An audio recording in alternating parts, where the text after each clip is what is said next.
ब्राह्मीं च वैष्णवीं भद्रां षड्भुजां च चतुर्मुखां त्रिनेत्रां च त्रिशूलां च पद्मचक्रगदाधरां पीताम्बरधरां देवीं नानालङ्कारभूषितां तेजः पुञ्जधरां श्रेष्ठां ध्यायेद्बालकुमारिकाम् ओङ्कारलक्ष्मीरूपेण विष्णोर्हृदयमव्ययम् विष्णुमानन्दमध्यस्थं ह्रीङ्कारबीजरूपिणीम् ॐ क्लीं अमृतानन्दभद्रे सद्य आनन्ददायिनी ॐ श्रीं दैत्यभक्षरदां शक्तिमालिनी शत्रुमर्दिनी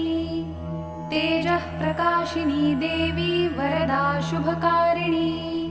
ब्राह्मी च वैष्णवी भद्रा कालिका रक्तशाम्भवी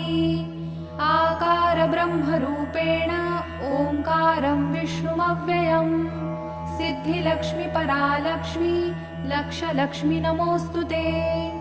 सूर्यकोटिप्रतीकाशं चन्द्रकोटिसमप्रभं तन्मध्ये निकरे सूक्ष्मं ब्रह्मरूपव्यवस्थितम् ओङ्कार परमानन्दं क्रियते सुखसम्पदा सर्व